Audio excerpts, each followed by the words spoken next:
Hello everyone and welcome back to my channel, and I hope that you're all doing very well. So in today's video we'll be discussing an autobiography of Frida Kahlo, that is The Diary of Frida Kahlo, an intimate self portrait. तो फ्रिदा Kahlo कौन थी? फ्रिदा Kahlo जो है ये एक Mexican painter थी, यानी हम कह सकते हैं ये ड्राइंग्स बनाती थी, पोर्ट्रेट्स बनाती थी। और ये किस तरीके से इस आर्ट्स के फील्ड में गई, ठीक है, क्योंकि जब ये बिल्कुल परफेक्ट थी बॉडी वाइज, क्योंकि हम जानेंगे कि ये एक डिसेबल थी, ठीक है। तो जब ये बॉडी वाइज परफेक्ट थी तब इनका ज़्यादा इंटरेस्ट नहीं था, तब इनको डॉक्टर बनना था। लेकिन किस तरीके से जब इनके साथ इंसिडेंट हुआ, जब ये सिर्फ 18 ईयर्स ओल्ड की थी, तब इनका बस से एक्सीडेंट हो गया और फिर इनको 3 मंथ्स के लिए बेड रेस्ट मिला। और उस वक्त इनको इंस्पिरेशन मिली कि ये क्यों ना बैठे बैठे पेंटिंग्स करे, ड्राइंग्स बनाए, पोर्ट्रेट्स बनाए।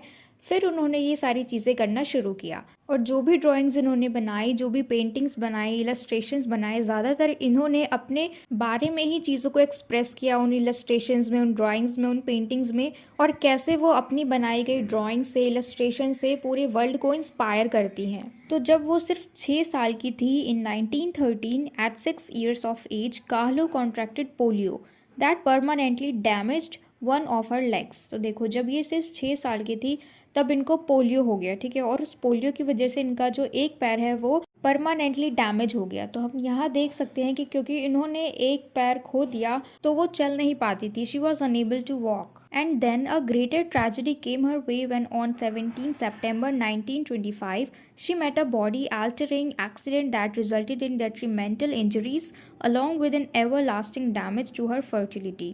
She was left with multiple fractures of the ribs, collarbone, legs and pelvis. तो देखो, एक अजीब सी घटना हुई 17 सितंबर 1925 को।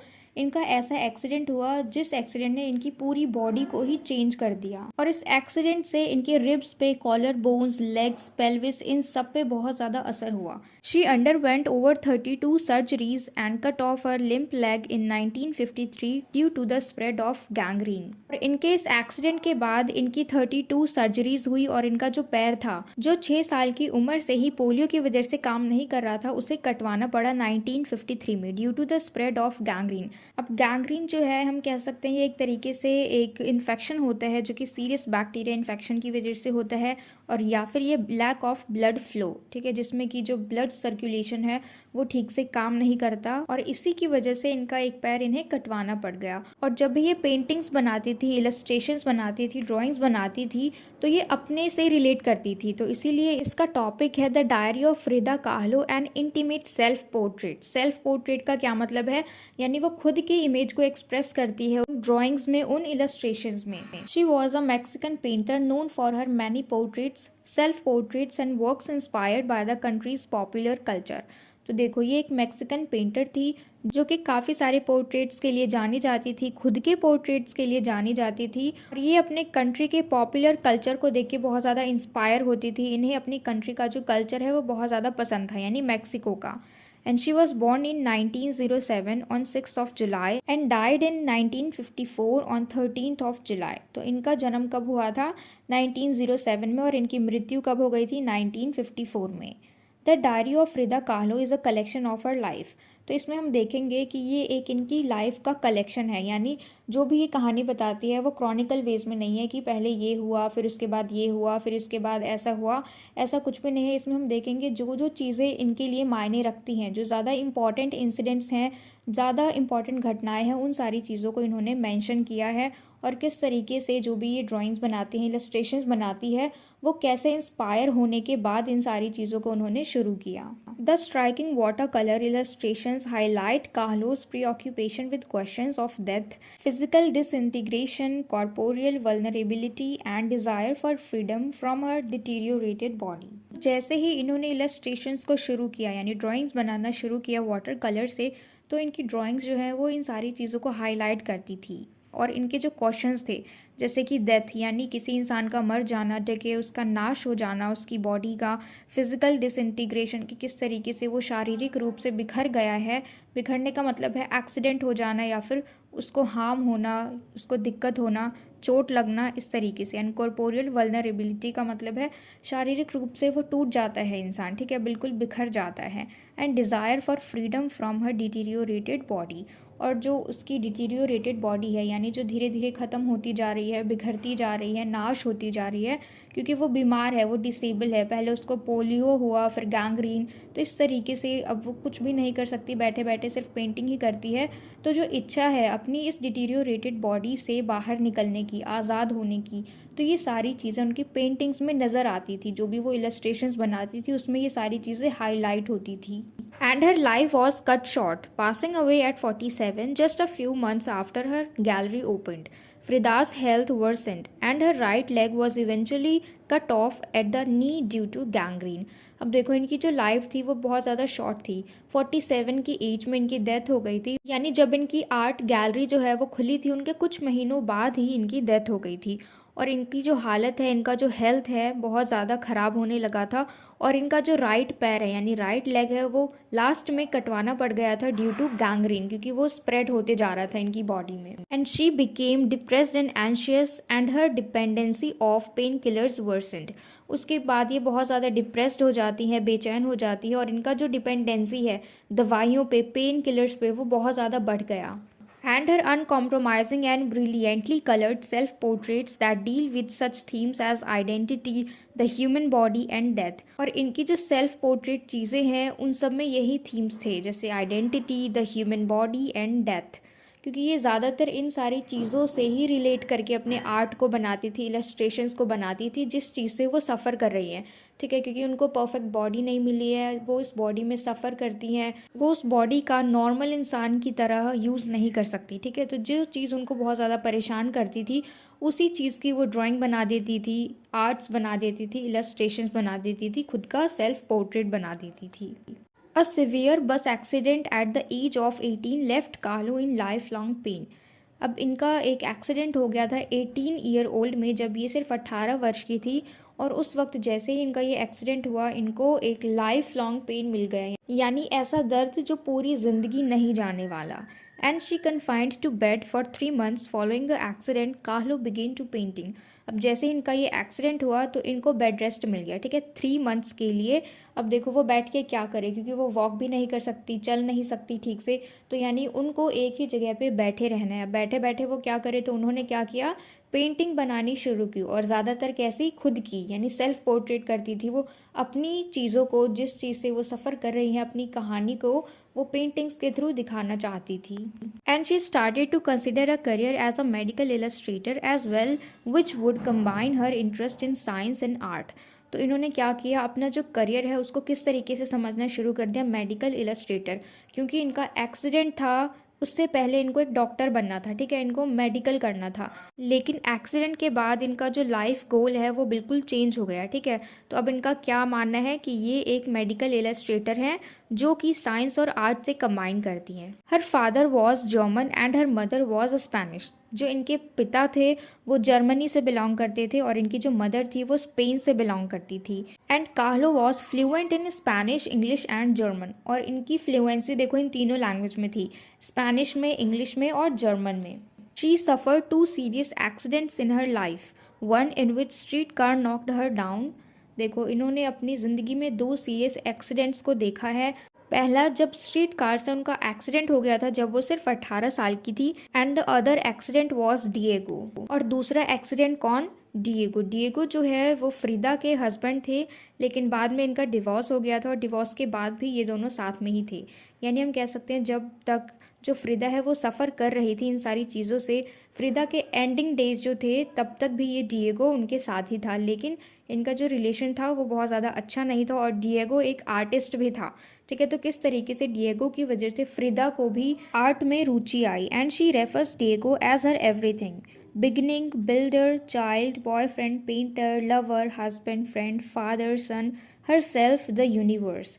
यानी जो डिएगो है ये देखो फ्रीदा के लिए क्या क्या था, एवरीथिंग, शुरुआत, बिल्डर, चाइल्ड, बॉयफ्रेंड, पेंटर, ये सारी चीज़ें।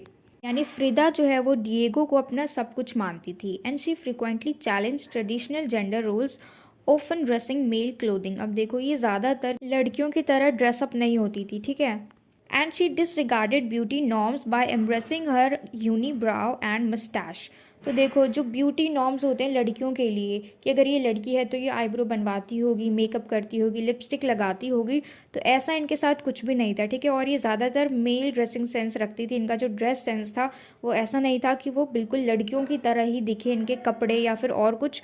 तो ये क्या करती थी, इनको कोई प्रॉब्लम नहीं थी जो इनके फेस पे बाल थी, जो मूछें होती है लड़कियों की हल्की हल्की, या फिर यूनिब्राउ यानी जो दोनों आईब्रो के बीच में जो स्पेस होता है और वहाँ के जो बाल होते हैं, आईब्रोज होते हैं, तो उनको भी ये नहीं हटाती थी, ठीक है। तो ये इनका ज़्यादा ध्यान नहीं होता था इन सारी चीज़ों पे। She was fearlessly herself, embracing her own identity and telling her own unique story that in turn supported the rights of women everywhere. तो देखो she was fearlessly herself, यानी इनको कोई मतलब नहीं था कि इनको देख के दूसरा इंसान क्या कहता है, क्योंकि इंसानों की आदत होती है एक दूसरे को देख के जज करने की, लेकिन इनका ऐसा कुछ नहीं था, कोई कुछ भी बोले but she was herself, ठीक है। Embracing her own identity and telling her own unique story, और ख़ुद को ही वो अपनी यूनिक स्टोरी सुनाती थी। और फिर इन्होंने विमेन राइट के लिए भी आवाज़ उठाई। And her relationship with Diego Rivera was perhaps the most significant influence on her life and on her development as an artist.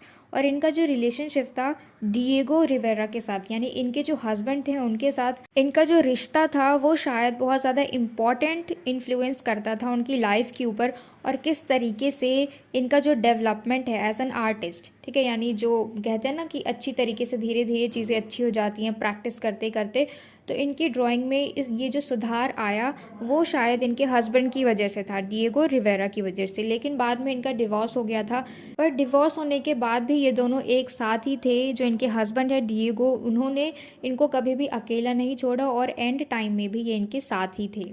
And she changed her world through her art, और उन्होंने अपनी दुनिया को अपने ही आर्ट से change कर दिया, ठीक है। क्योंकि देखो दो चीज़ें होती है, एक पॉजिटिव और नेगेटिव। अगर वो सोचती तो वो बैठे बैठे कुछ भी नेगेटिव सोच सकती थी, लेकिन उन्होंने अपनी ही अलग दुनिया बनाई अपने आर्ट के थ्रू, अपने इलस्ट्रेशंस के थ्रू। और उन इलस्ट्रेशंस में उन्होंने खुद के सेल्फ पोर्ट्रेट को रेडी किया, अपनी कहानी को ही बनाया और अपनी ही दुनिया बनाई। By exploring deeply personal and emotional issues, she ushered in a new wave of artists who used art to explore their own experiences, particularly those that seemed to escape expressions through words. अब इन्होंने क्या किया, देखो explore किया deeply personal and emotional issues को। उसके बाद इन्होंने अपनी ही एक नए आर्टिस्ट यानी अपने अंदर के आर्ट की शुरुआत की, एक्सप्लोर किया अपने खुद के एक्सपीरियंसेस को, and particularly those that seemed to escape expressions through words.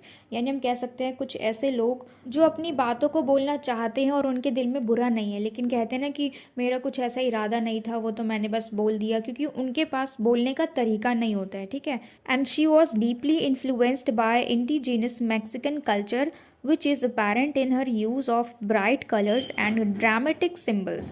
तो देखो ये बहुत ही ज़्यादा डीपली इन्फ्लुएंस्ड थी अपने मैक्सिकन कल्चर से, जो कि उनकी ड्राइंग्स में, इलस्ट्रेशंस में साफ साफ नज़र आता था कि कैसे वो अपने कल्चर को दिखाना चाहती हैं ब्राइट कलर के यूज़ से, ड्रामेटिक सिम्बल से। And she frequently included the symbolic monkey.